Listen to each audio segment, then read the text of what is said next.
ప్రభుత్వానికి ఇంత మంచి చేస్తూ ఒక చారిత్రాత్మక నిర్ణయం మనం తీసుకుంటే అయినా వక్ర భాష్యాలు ఎలా ఉంటాయి అనేది ఈ మధ్యకాలంలోనే ఆశ్చర్యం కలిగించే విషయాలు చూసాం. ఈనాడులో ఒక కథ చూసిన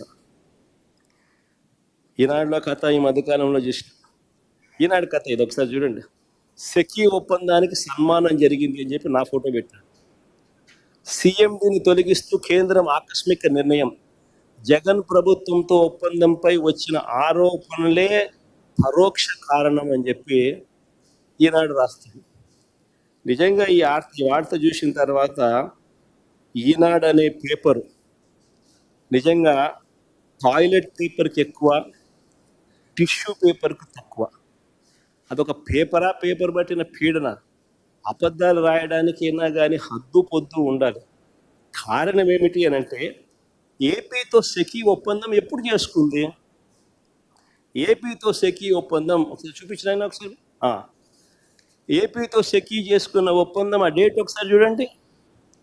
2021 1 డిసెంబర్ 2021 సెకీతో ఏపీ ప్రభుత్వం చేసుకున్న ఒప్పందం 1 డిసెంబర్ 2021లో కుదుర్చుకుంటే, ఈ సెకీ ఎవరైతే తీసేశారో, ఇప్పుడు కేంద్ర ప్రభుత్వం ఎవరినైతే సెకీ చైర్మన్గా ఉన్న వ్యక్తిని తీసేశారో, ఆ సెకీ చైర్మన్ ఎప్పుడు నియామకమయ్యాడు సెకీ చైర్మన్గా అంటే అది కూడా పక్కనే ఉంది. ఒకసారి చూడండి.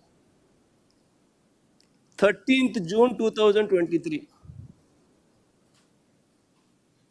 అసలు 13th June 2023లో ఈయన సెకీ చైర్మన్గా ఈయన నియామకం అయితే, ఈ రామేశ్వర్ ప్రసాద్ గుప్తా అనే వ్యక్తి సెకీతో మేము ఒప్పందం చేసుకున్నది, రాష్ట్ర ప్రభుత్వం ఒప్పందం చేసుకున్నది 1 డిసెంబర్ 2021. అప్పుడు ఎవడో చైర్మన్. అప్పుడు ఈ మనిషి ఎక్కడ ఉన్నాడో కూడా తెలియదు, అసలు డిపార్ట్మెంట్లో కూడా లేడు. ఈ మనిషే లేడు. ఈ మనిషి ఎప్పుడో 13 జూన్ 2023లో వచ్చినాడు. వచ్చిన ఈ వ్యక్తిని కేంద్ర ప్రభుత్వం ఈ మధ్యకాలంలో తీసేసింది. దానికి దీనికి సంబంధం ఏంటి అంటే, ఏదో సామెత ఉంది చూడు, దూడ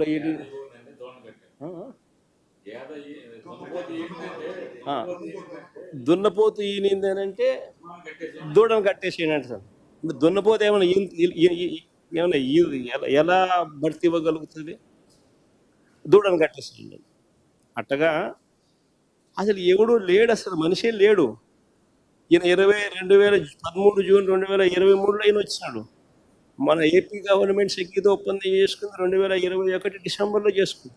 దానికి దీనికి సంబంధం లేదు. ఈ మనిషిని కేంద్ర ప్రభుత్వం ఇప్పుడు తీసేస్తే, ఈ మనిషి ఈనాడు ముందు పమ్మ సెకీ ఒప్పందానికి సన్మానం జరిగింది. సీఎండీని తొలగిస్తూ కేంద్రం ఆకస్మిక నిర్ణయం.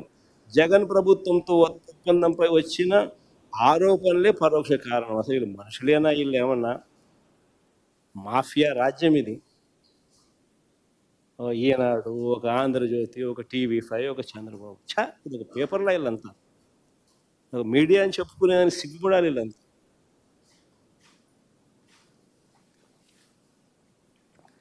సరే, ఇంకో ముందుకు పోదాం.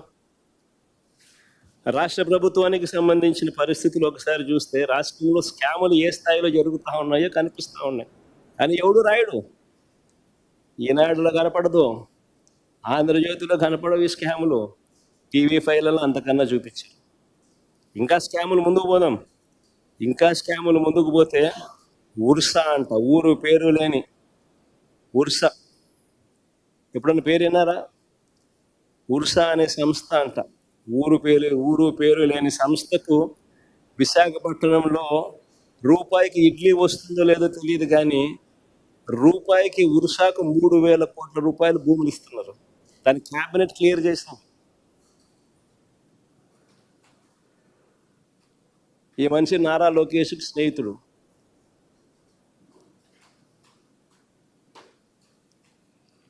లూలు అంట విశాఖపట్నంలో ఒక మాల్ కట్టడానికి